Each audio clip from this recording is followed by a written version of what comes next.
नमस्कार, मैं सतेंद्र कुमार और आज बात करेंगे हम दिल्ली की राजनीति के बारे में। कल ही से चर्चा चल रही है कि प्रधानमंत्री कह रहे हैं कि दिल्ली में रहने वाले मौसम का मजा लीजिए। क्या ये बात वो विपक्ष के नेताओं के लिए कहे या दिल्ली की जनता के लिए कहे, जिस दिल्ली में जहरीली हवाएं से जनता परेशान है। यहाँ तक कि वर्तमान chief justice of India Surya Kant ji कह रहे हैं कि दिल्ली की हवा जहरीली हो गई है और तमाम तरह के जो पर्यावरण के जो इंडेक्स है उसमें दिल्ली की हवा सबसे जहरीली बताई जा रही है और इसकी कोई चिंता नहीं है। कुछ दिनों पहले जब केजरीवाल की सरकार हुआ करती थी तो तमाम बीजेपी के नेताओं और ख़ास करके प्रधानमंत्री कहते थे कि दिल्ली की हवा को दूषित कर दिया गया है, प्रदूषित कर दिया गया है, यमुना की सफाई नहीं हो रही है। अब वही प्रधानमंत्री आज भी दिल्ली की वही स्थिति है और कह रहे हैं कि दिल्ली में लोग मौसम का मजा लें।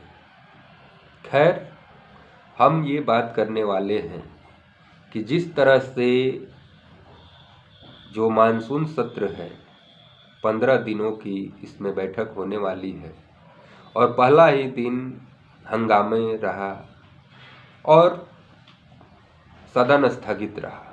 आखिर इसका मुख्य कारण क्या है?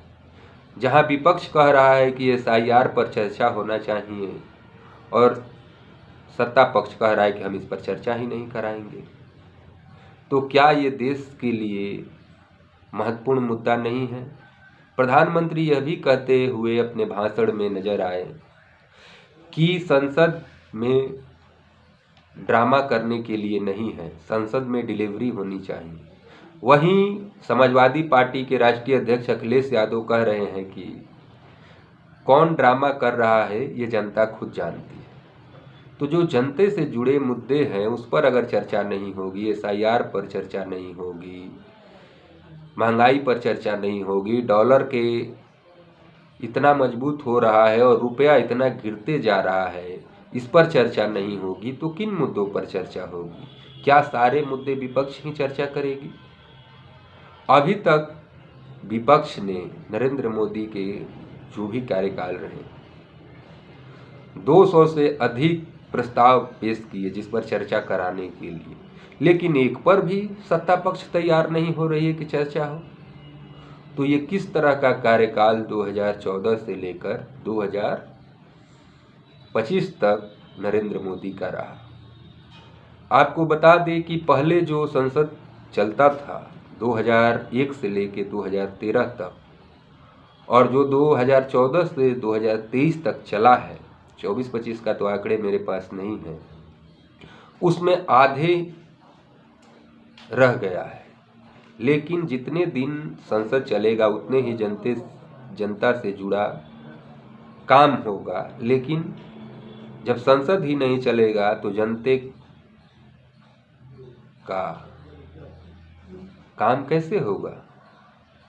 2001 में 81 दिन की बैठक होती है संसद में, उसके बाद 2002 में 84, 2003 में 74, 2004 में 48, 2005 में 85, 2006 में 77, 2007 में 66 दिन, 2008 में 46 दिन, 2009 में 64 दिन, 2010 में 81 दिन, 2011 में 73 दिन, 2012 में 73 और एक स्पेशल 74 दिन, 2013 में 63 दिन संसद चले, जबकि 2014 में घटकर 64 हो गए, 15 में 69, 16 में 72, 17 में 61, 18 में 65, 19 में 65, 20 में 33 दिन मात्र चले संसद। तो किस तरह के जनता से जुड़े कानूनों को बिना चर्चा के ही पास किए जा रहा है। तो ये किस तरह कानून बन रहे हैं, ये आपको देखने की जरूरत है। 2021 में 58 दिन सिर्फ चले संसद, 2022 में 56 दिन और 2023 में मात्र 25 दिन। तो जब 25 दिन संसद चलेंगे तो जनता से जुड़े जो मुद्दे हैं उस पर क्या संसद में बहस होगा और किस तरह के बिल पास होंगे, किस तरह के कानून पास होंगे, ये सोचने की बात है। लेकिन प्रधानमंत्री कह रहे हैं कि संसद ड्रामा के लिए नहीं है, डिलीवरी के लिए है। तो क्या यही डिलीवरी हो रही है संसद में? और जो विपक्ष चर्चा चाहता है उस पर सत्ता पक्ष क्यों नहीं चर्चा करानी चाहती है, यह भी सोचने की बात है। अब प्रधानमंत्री डॉलर की बात नहीं करते हैं। वही प्रधानमंत्री का वीडियो देखिए नरेंद्र मोदी जी का 2012 का 28 जून 2012 का वीडियो जब आप देखेंगे तो उसमें प्रधानमंत्री कहते हैं कि डॉलर का हर रोज मजबूत होना और रुपये का पतला होना भारत की राजनीति की भ्रष्टाचार जो बढ़ा रहा है उसके कारण पैसे गिर रहे हैं। 2012-13 में जब ये चर्चा कर रहे थे नरेंद्र मोदी, उस समय वो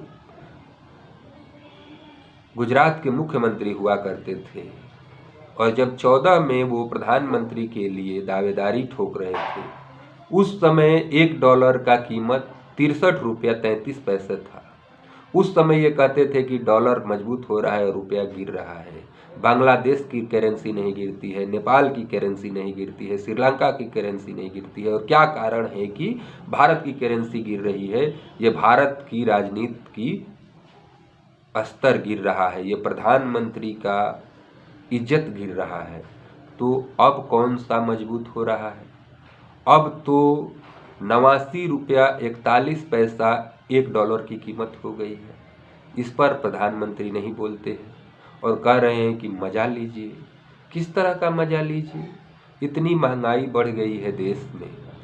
क्या सिर्फ सरकार कुछ गरीब के खातों में कि आप किसान हैं, आपको किसान निधि के पैसे डाल रही है, 80 करोड़ से अधिक लोगों को 5 किलो अनाज दे रही है, क्या यही जनता मौसम का मजा लेगी? क्या अच्छे दिन आ गए इनके? 2 करोड़ रोजगार कहाँ गए? हर घर पक्के मकान कहाँ गए? लोगों के खाते में 15 लाख रुपए की जगह पर 10-10 हजार रुपये देकर बिहार के चुनाव जीते जा रहे हैं। तो जनता को भी समझ में आ गया है कि कुछ होने जाने को नहीं है, तो सिर्फ पैसे लेकर वोट दो। और प्रधानमंत्री इसी को विकास बता रहे हैं। आपको ये नहीं बताया जाएगा कि जो 125 करोड़ का आरएसएस का मुख्यालय दिल्ली में बना है और वहाँ पर एक प्राचीन मंदिर को ढाहा जा रहा है, इसलिए कि उस कार्यालय का पार्किंग नहीं है और पार्किंग बनाने के लिए 125 करोड़ का आरएसएस का दफ्तर दिल्ली में बना है। हिंदुस्तान के 800 जिलों में 5 स्टार होटल की तरह कार्यालय बन गए हैं। इस पर कहीं चर्चा आपको नहीं दिखेगी। लेकिन एक बिहार में लालू प्रसाद यादव हैं, उनके एक बंगले की चर्चा हो रही है कि इतने करोड़ों रुपए लूट कर और वो बंगला बनाए हुए हैं। और ये जो पैसे आ रहे हैं क्या सब दान में आ रहे हैं? अब हाल ही में आपको बता दें कि प्रधानमंत्री सेमीकंडक्टर बनाने के लिए बात कर रहे थे और इसमें टाटा की 2 कंपनी को 44,000 करोड़ रुपए का फायदा होता है और टाटा की कंपनियां बीजेपी के खाते में 750 करोड़ रुपए चंदा देती है। तो क्या ये भ्रष्टाचार नहीं है? इस पर आप कहीं मीडिया में चर्चा दे रहे होंगे। क्या विपक्ष को भी इतना चंदा मिल रहा है? सिर्फ जनता को फ्री राशन, कुछ पैसे दे दो और देश तरक्की कर रहा है। और इसीलिए जनता बीजेपी को चुन रही है। इस तरह की बातें कही जा रही हैं। 40 बीएलओ मर गए और उनके ऊपर चर्चा नहीं होगा। देश के 12 राज्यों में एसआईआर का काम चल रहा है, उस पर कोई चर्चा नहीं होगा। और चुनाव आयोग वीडियो जारी कर रहा है जिसमें बीएलओ डांस कर रहे हैं और कहा जा रहा है कि ये स्ट्रेस मुक्त के लिए डांस कर रहे हैं। तमाम तरह के वीडियो में आप देख रहे होंगे, चाहे वो उत्तर प्रदेश हो, बंगाल हो, राजस्थान हो, जहाँ जहाँ एसआईआर हो रहे हैं वहाँ पर बीएलओ वीडियो बनाकर और कह रहे हैं किस तरह से हमें प्रताड़ित किया जा रहा है। कोई सुसाइड कर रहा है, कोई रेल पटरी पर जाकर जान दे रहा है। और जो चुनाव आयोग जब वीडियो मांगा गया कि सीसीटीवी फुटेज दीजिए कि 5 से 6 बजे तक कौन लोग थे जो पोलिंग बूथों पर लाइन में लगे थे, तो चुनाव आयोग कहता है कि क्या हम माँ बहनों का वोटिंग करते हुए वीडियो साझा कर सकते हैं क्या। और वही चुनाव आयोग उन तमाम माँ बहनों का जो बीएलओ हैं उनको डांस करा रहा है और उस तरह की वीडियो ट्वीट कर रहा है कि देखिए स्ट्रेस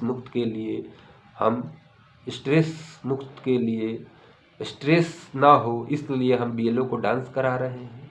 तो ये किस तरह की राजनीति चुनाव आयोग और बीजेपी कर रही है, इस पर तमाम विपक्ष के नेता एक होकर और चाहते हैं कि इस पर चर्चा हो। अब देखना है कि 14 दिन का जो और संसद का सत्र है इसमें चलता है या हंगामा रहता है, क्योंकि सत्ता पक्ष जो चाहता है कि हंगामे के नाम पर ही संसद न चले कि हमको सवालों का जवाब नहीं देना पड़े। पहले जो भी सवाल होते थे सांसदों का, उसे जो मंत्री जवाब देते थे वो संसद में बोलकर जवाब देते थे। अब लिखित जवाब देते। जब कोई मंत्री लिखित जवाब दे देगा तो उस पर जो पूछने वाला सांसद है वो क्या जवाब पूछेगा। लेकिन जब वो बोल के जवाब देते थे तो एक प्रश्न और पूछने का संसद को मौका मिलता था, वह भी अब मौका नहीं मिल रहा है। तो किस तरह की राजनीति और किस तरह के लोकतंत्र को मजबूत किया जा रहा है, ये देखने की बात है और समझने की बात है। तो क्या एसआईआर में जो मर रहे हैं, जिन जनता के पास दस्तावेज नहीं है, जो फॉर्म बंगाल जैसे जगहों पर जहां बांग्ला लोग जानते हैं वहां पर इंग्लिश की फॉर्म दिया जाता है और जो हिंदी लोग जानते हैं वहां पर बांग्ला में फॉर्म दिए जाते हैं, इन सब मुद्दों पर चर्चा न हो और चुनाव आयोग की कोई प्रेस कॉन्फ्रेंस न हो, संसद पर इस पर चर्चा न हो, तो ये जनता के साथ खिलवाड़ नहीं और मजाक नहीं तो क्या है। तो आपको सोचने विचारने की ज़रूरत है कि क्या हमारा लोकतंत्र अब भगवान भरोसे ही रहेगा या आप बोलेंगे।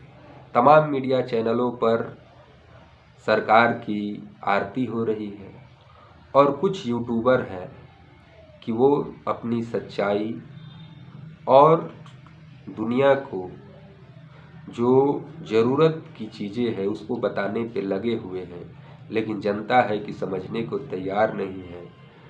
तो